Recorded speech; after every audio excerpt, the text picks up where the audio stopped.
Hello, I'm Arsha Vahabzadeh, and I'm here at the Digital Health and Fitness Live Studio by United Healthcare, and I'm here with Dr. Michael Breus, a board-certified sleep specialist, and Dr. Mehmet, a professor at Columbia University. So, let me start by asking about this amazing sleep session that unfolded earlier today. What was it about? So we for the first time, announced the early data on the largest high-quality sleep study done outside a hospital. And we use the Sleep Score Labs device, which uses radio frequency to assess you as you sleep. It looks at subtle movements of the body, but it also looks at respiratory rate. You need both actually to be able to figure out what's going on. Our hope is that with a high quality device like this, we can actually look at the kinds of data you would look at in a sleep lab and really tell not only how long people are sleeping, but the quality of their sleep. And we found some very provocative findings.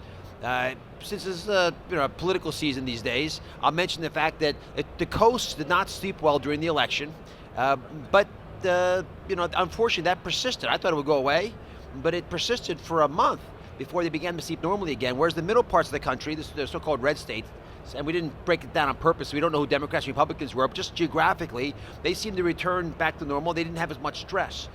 But more importantly, we find that some of our preconceptions about the things we eat, the things we drink, are perhaps erroneous. Coffee is not nearly as bad as I expected. If you drink less than 4 cups of coffee a day, you'll lose a few minutes of sleep. It's not a big deal. If you drink 1 or 2 drinks a day, you actually sleep better. Now, we don't know what time people drank, and theoretically it's not right before bed or for breakfast, but assuming that it's a healthy consumption of alcohol, which is correlated with longevity in other studies, we now are finding that it actually helps sleep, contrary to what I would have thought. And in a time when we know that 1 out of 5 fatal car accidents is linked to sleep, we are now beginning to appreciate that not having sleep is a lethal problem. If you don't get the problem addressed in a car accident, it could happen also by changing your blood pressure, which is #1 killer of Americans. It's linked to heart failure, which is the most expensive reason people go to the hospital. It's linked to irregular heartbeats, a very common problem people have. There's so many factors way beyond how drowsy and how creative you are that are linked to sleep. But it's nice to have a number there, so you can begin to customize your solutions based on your number. It's interesting you say that, because I regularly see so many patients come in, and when I ask about sleep, it's just a vague answer. Oh, it wasn't good, doctor. It was bad. But what is that power in having a number there? Well, so first of all, you can quantify it, right? And so first of all, congratulations on being one of the only people who actually asks their patients about sleep, because one of the things we know is that a lot of physicians out there are not asking their patients about sleep, and that's something we really want to push forward. Is we want more physicians asking about sleep. But you know what weight loss is because you have a scale by which to measure it. You don't know what sleep loss is because you've never had a metric. You've never had the scale to help you understand how sleep deprived you really are, right? I mean, we can measure steps, we can measure miles, we can measure calories, but we've never been able to measure sleep until now. We can do it accurately, doesn't have to be part on your body, it can be automatic. You lie down, you wake up, all of a sudden, guess what? Now you know. And so once you know this information, it becomes so powerful, because what we can do with it then is we can give personalized information on how to make it better. And that's not something that we've ever been able to do before. That's what's so exciting about this. So it sounds like we can quantify, we can track, and now we can actually measure how interventions work. But let me ask you, in that research, is there a difference between men and women? Because people may complain about sleep differently. There are lots of surprising differences. Women actually have more problems with sleeping with kids. Men in general sleep less, even though they wouldn't tell you that. There's all kinds of insights we begin to gain, and this is an important theme that we're wandering into, because when we ask about sleep, it's a binary answer. It's like asking if you're pregnant. Is it yes or no? It shouldn't be. So once we have a number that we can assess, and I'll say it right here on the air, for the first time today, we're announcing that America's sleep score is a 77 out of 100. And there's no curve on this. That's a C. It's a C. Yeah, not so good. Most people here aren't happy with a C at CES, right? Right. There are people who got A's get to be engineers and change the world. C sounds terrible. No. Right.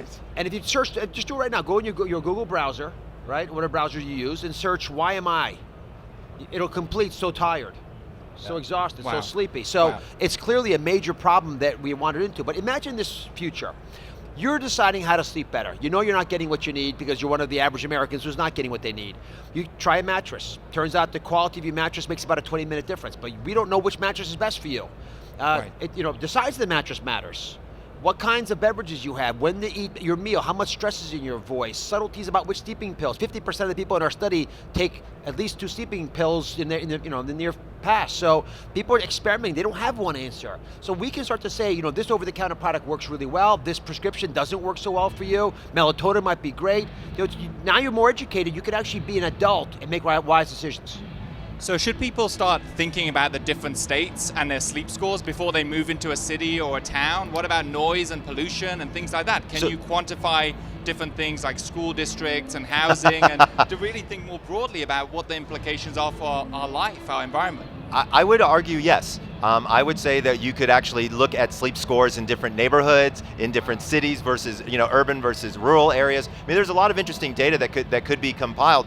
I think that people need to start first at home, right? And what is going on in their home environment, and let's metric and understand, could there be something that's in your bedroom that if you just got rid of it or made it better, you could get better sleep? Like light as an example, like what is the profound influence of light on our circadian system? Well, it turns out that light affects our internal biological circadian clock more so than almost any other thing out there, and that is directly attached to our sleep cycle. So I would say that to answer your question, yes, we can look at big macro situations. I think we're going to start with the micro because it's easy for people to metric those and say I had 4 cups of coffee or 3 glasses of wine or what have you, or there's more light in my room. And by the way, the S Plus, also the device that we're using, also measures environment. So it measures temperature, it measures light, and it measures sound during sleep. So it's really very comprehensive. It's not just what's going on in my body, it's what's going on in my room and how is that affecting me. Wow, that sounds fascinating. What is the device? Can you tell me a little bit more about what the device looks like and what it does? It measures all these parameters. I also, I'll answer that question, but since I know you do a lot of work with opiates, depression also seems to be linked to inadequate sleep. And it's probable that many people who are falling prey to maladaptive behaviors are treatable if they could address their sleep issues. So these are not subtle problems for our nation. One of the ways we will fix the healthcare divide in this nation is to be able to give people information in their hands. It's going to have to include tracking tools that are accurate enough that you trust them. So this device is a radio frequency device. So it swings back and forth. It's about the size of my hand, and it's on a little stand by your bed. It doesn't move, but the RF inside of it is actually angling. So it's looking at your head to your toes and creating a map of your body and collecting data every 30 seconds.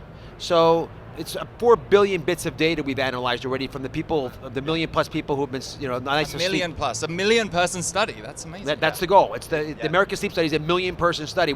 That's why we've been giving them away, either free or discounted. We want people to take the study, a tool, and use it, because if you use the device for at least 4 days, we can begin to use your data to analyze what all Americans are going through. And that's the beauty of it. I can say someone who's your age, your gender, living in your area, seems to benefit the most from this treatment versus that treatment. So it's not shooting in the dark. We can also grade solutions. If someone comes with a brand new solution for restless leg syndrome, let's grade it. Why guess? We can try it immediately.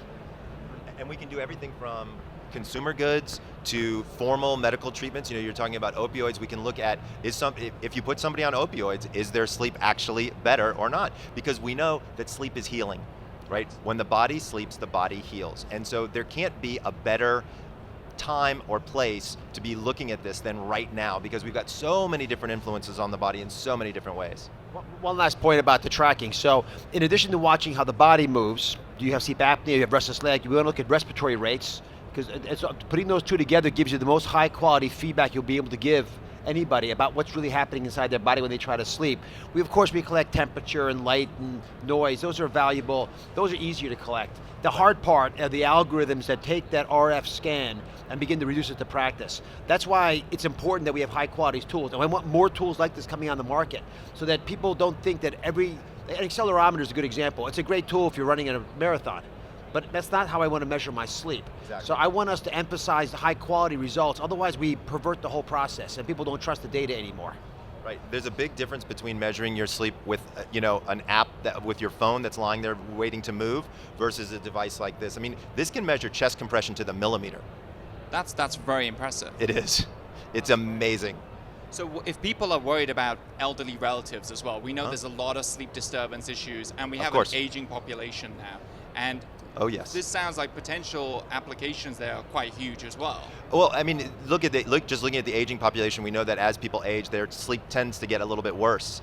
And so being able to understand where that is, because also our aging population are more medically frail and they have more polypharmacy going on. We're going to live in a world where if you're having trouble, your relatives are going to be able to help. And we, as physicians, we live this, right? Around the holidays, what happens? Everyone comes in for evaluations because they go home, their relatives see how sick they are, Right. They get dragged into the doctor's office. It should be a bit more professional than that. Technology could help. A bit more quantitative. Exactly. And predictive, right? We'll be, with this type of data, we should be at the point soon where we'll be able to start to predict when problems are going to happen, because we understand, because a lot of times your sleep gets disrupted before you actually see the manifestation of whatever the physical ailment is. Right, and so we might be able to, I mean, we can't do it right now, but who knows, we might be able to predict when people are going to be having problems. I commonly see this in a lot of mental health conditions. You see a change in sleep patterns that precede some bigger episode that may result in a hospitalization, that may result in a big, costly, both financially and emotionally. Absolutely. Yeah, no, it's pretty amazing. I mean, if you're really looking, I would argue that sleep needs to be the next vital sign. Right? Like if we're looking for what is it that we should be measuring next, it's sleep. And we haven't done a great job up until now of being able to do that because we just haven't had the tool set. Right? Now we've got these really cool tools out there. Let's see what we can do.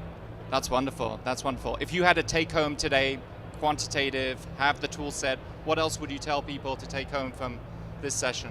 What I'm seeing at CES in general, and I'll aggregate it all together, is we're coming to a world where in your hand, you will have your medical records. I'm not just talking about your surgical record. I'm talking about subtle things about how you're living your life, the stress level in your voice, the ability of your body to keep up with the problem, how well you slept last night.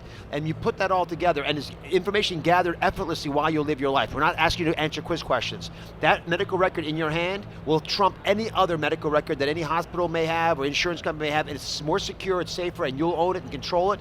And when I look at virtual reality and artificial intelligence and how it will affect that, you'll have your Google Maps of your body in your phone. It'll tell you exactly what's really happening in your knee.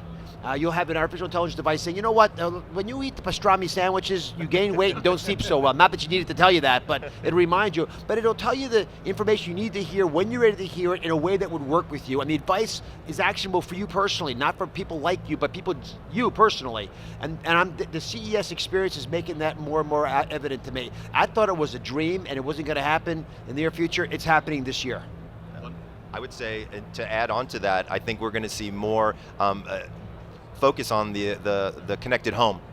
Right, and that's one of the other things I've seen here at CES is now we're starting to see healthcare be more involved in the connection of the home. So we'll start to see open APIs and people who are be able to, you walk into the room and they'll know that it's Dr. Oz and that the lights it's about his bedtime and that the lights need to go down and that the television needs to turn off and he shouldn't have access to his Facebook or his Twitter. I mean, sorry, but you know, right? But I think that's also where we're headed, is this whole idea of taking our medical record and then also instituting that into our entire home environment. And that's kind of the life and breath of CES, right? Is really getting all of the technology to really advance our lives and really put us in a better spot. So it's just thrilling to be part of CES. Thank you for having us on, for sure. We certainly appreciate it, and we're really excited to be here. My pleasure. Wonderful things that you're doing, and all the best for the future. Pleasure. Thank you so much. Thank you. Thank you. So I'm Dr. Arsha Vahabzadeh. Very exciting stuff, quantifying sleep and improving things for the whole nation. Our sleep score is 77. So thank you, and this is from the Digital Health and Fitness Live Studio by United Healthcare.